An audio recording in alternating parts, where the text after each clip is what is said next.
Hello, Internet, or peeps, because some people, my third period law enforcement classroom, like that better, but for some awful, weird reason. But anyways, today we will find the answer to the mystery that has clouded our judgment for years. And yes, I'm talking years. Today we will finally find out the one and only thing that has ever mattered.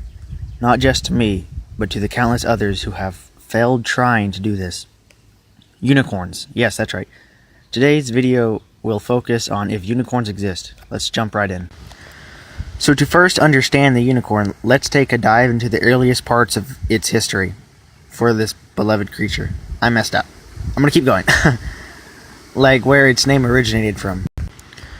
Unicorns are found in the accounts of natural history. Its name came from Latin. Uni meaning single and cornu meaning horn. Single horn referring to its horn on its head, and from Greek, monokeros, meaning unicorn. Then later on, Latin used unicornis, which later on developed into Old French and is what we call it today, the unicorn. The earliest description is from Thasios, who in his book on India described them as wild asses, fleet, or afoot, having a horn and cubit and a half 28 inches in length, and colored white, red, and black. This was during the 14th century. So not the typical lore of unicorns today, which are primarily white or pink with, magic and horn and rainbows and all that. But, so then I decided to do some more research and found that during the Middle Ages and Renaissance time frame, medieval knowledge of the fabulous beasts stemmed from biblical and ancient sources, and the creature was variously represented as a kind of wild donkey, goat, or horse. The connection that is sometimes made with a single horned goat is from the vision of Daniel, who had said, "And as I was considering, behold, a he-goat came from the west over the face of the whole earth, and touched not the ground. And the goat had a notable horn between its eyes." So from this, we have little to no evidence, at least we're one step closer. At least. Another suggestion is from the biblical mythology stating that God himself has brought forth the unicorn from Egypt. Which there's a lot more detail in that, but that's pretty much the sum of it. So from these two things alone, it doesn't really give us any proof at all. So I wanted to take a bit closer.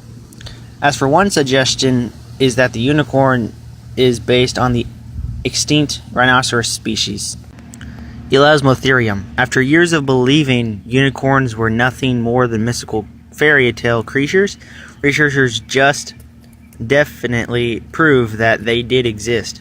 Though not as pretty horses as pearly white manes, wings, and horns.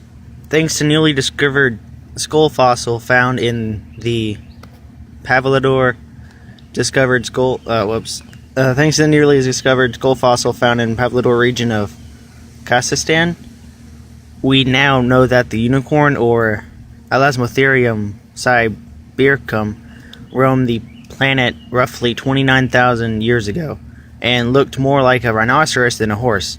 The study published in the American Journal of Applied Sciences also revealed that these unicorns stood about 6 feet tall, measured about 15 feet long, and weighed around 8,000 pounds, much larger than the horses we have thought them to be. And it states that in his travels, Marco Polo believed he stumbled across unicorns. He then wrote, "They were very ugly brutes to look at. They are not at all such as we described unicorns." That's because the Elasmotherium or rhinoceros, they were Elasmotherium or rhinoceros-based creatures. So after all this evidence being put together, we can safely presume that unicorns did in fact exist, but are not the same lovable magical creatures we thought them out to be, whereas they were actually big hairy beasts, to put it bluntly. Okay, Internet, sorry I haven't posted in a long time. I've been spending a lot of time doing this research and messing up this audio recording. But anyways, I hope you have an amazing day. Bye. See you in the next video. Hello.